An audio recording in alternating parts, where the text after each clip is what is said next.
भाइयों और बहनों नमस्कार।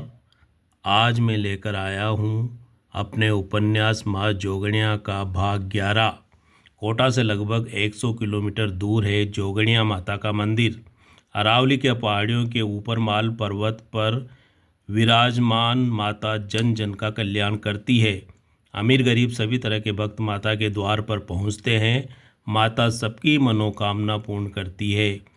इसी लोक मान्यता को शब्द देती है ये कृति। माँ जोगड़िया को नमन।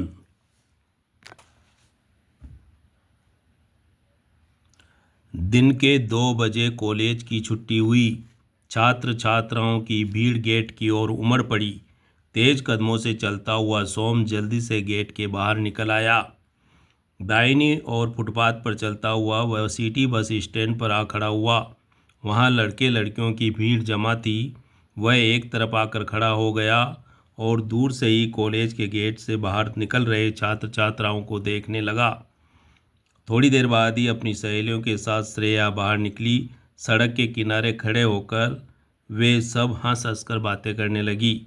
दूर से ही श्रेया के चेहरे को देखकर सोम का मन अभिभूत होने लगा। कुछ समय बाद ही लाल रंग की लंबी होंडा कार कॉलेज के गेट पर आकर ठहरी। आगे की सीट पर बैठे बंदूकधारी गार्ड ने फुर्ती से उतरकर कार के पीछे का गेट खोला। अपनी सहेलियों से विदा लेकर श्रेया कार में जा बैठी। गेट बंद होते ही कार तीव्र गति से सड़क पर दौड़ गई। दूर जाती हुई कार को सोम एकटक देखने लगा। थोड़ी ही देर में कार सोम की नज़रों से ओझल हो गई। सोम का मन प्रसन्नता से भर गया। आज लंच के समय श्रेया ने उससे बात की थी। स्वयं आगे आकर उसके हालचाल पूछे थे। इसका मतलब है कि श्रेया के मन में उसके लिए कहीं न कहीं थोड़ा सा स्थान है।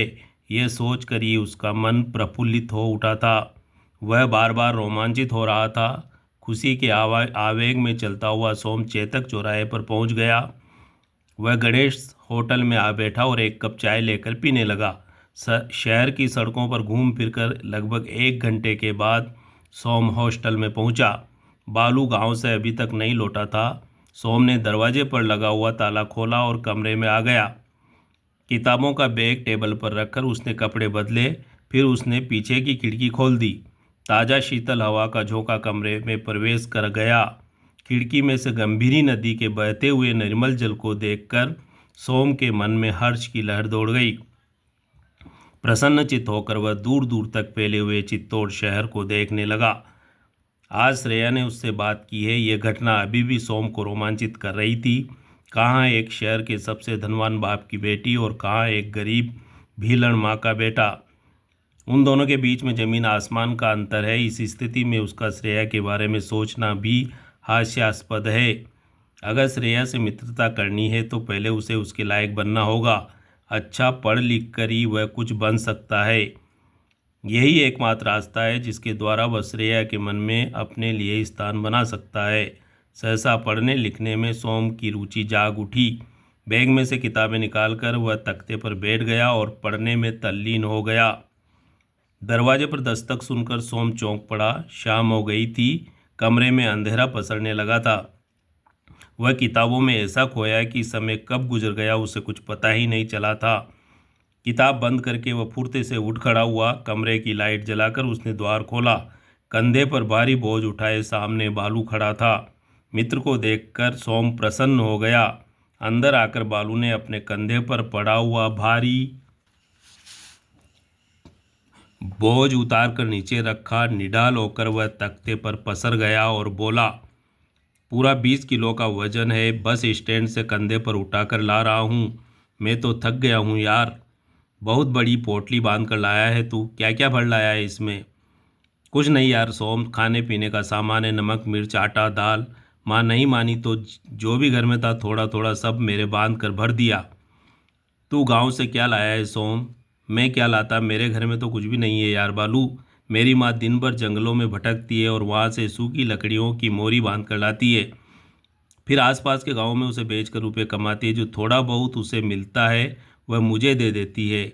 मुझे अपनी दुबली पतली माँ पर बहुत तरस आता है बालू।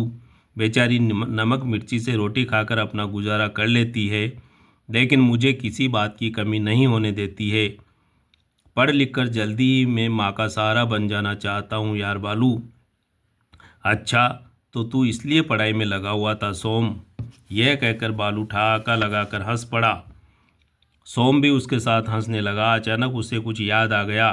टेबल पर पड़े हुए बैग में से सोम ने जोगणिया माता की बचा हुआ प्रसाद निकाला और बालू को देते हुए बोला, ले यार बालू, माँ जोगणिया का प्रसाद ले। मैं गांव से जोगणिया माता का प्रसाद लेकर आया हूँ। अरे वाह सोम, ये तो बड़ा अच्छा काम किया है तूने। माँ जोगणिया का प्रसाद बड़ा चमत्कारी होता है। तू जब भी गांव जाए मेरे लिए माता का प्रसाद अवश्य लाना यार। ये बोलते हुए बालू ने अपने हाथों में प्रसाद लेकर माथे से लगाया और मुंह में डाल लिया। बालू के शब्दों को सुनकर सोम के चेहरे पर गंभीरता छा गई। तख्ते पर बालू के नज़दीक बैठते हुए सोम बोला, तू बिल्कुल सच कह रहा है बालू। जोगड़िया माता का प्रसाद सचमुच चमत्कारी है। माता के प्रसाद ने आज मेरी एक मनोकामना पूरी कर दी है। अच्छा, मुझे भी तो बता, माता ने तेरी कौन सी मनोकामना पूर्ण कर दी है सोम? आज श्रेया ने मुझसे बात की है बालू। श्रेया ने तुझसे बात की है? क्या यही तेरी मनोकामना है? हाँ बालू, जब से मैंने श्रेया को देखा है तब से वह लड़की मेरे मन में बैठ गई है। मुझे लगता है कि वह मेरी कोई है। जब भी मैं उसकी आंखों में देखता हूँ मेरे अंदर हलचल मच जाती है। कक्षा में मैं उससे बात करना चाहता था लेकिन हिम्मत नहीं कर पाता था। श्रेया से बात करने की मनोकामना लेकर ही आज मैं जोगण्या माता का प्रसाद लेकर आया था। सुबह पूरी कक्षा में मैंने माता का प्रसाद बांटा था। माता का प्रसाद खाने के बाद श्रेया ने स्वयं आगे आकर मुझसे बात की है। सचमुच माता के प्रसाद में चमत्कार कर दिया है बालू। श्रेया ने तुझसे क्या बात की है सोम? आज लंच के समय जब मैं पार्क में लेटा हुआ था तब उसने आकर मुझे पुकारा था बालू। उसने मेरे हाल चाल पूछे और कई सारी बातें की है।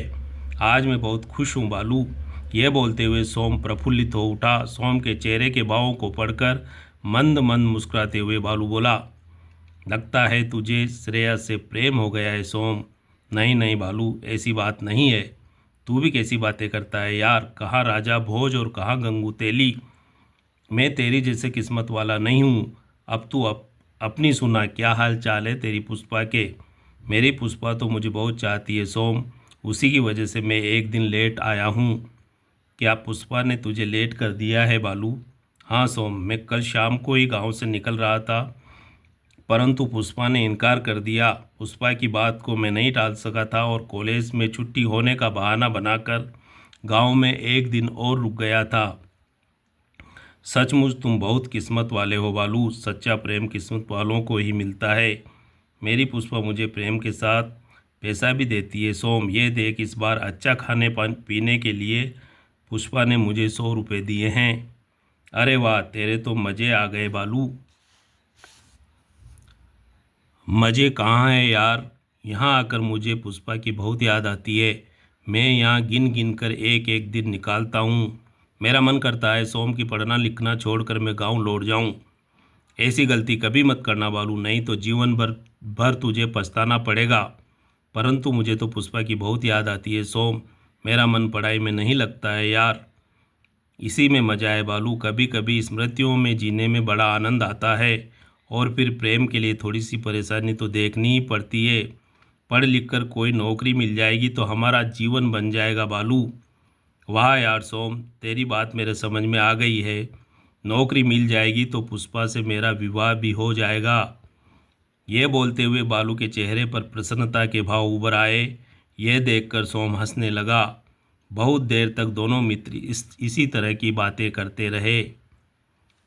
तो भाई और बहनों, ये था मेरे उपन्यास माँ जोगड़िया का भाग 11। अगला भाग लेकर मैं फिर शीघ्र ही आपके बीच हाजिर होऊंगा। धन्यवाद।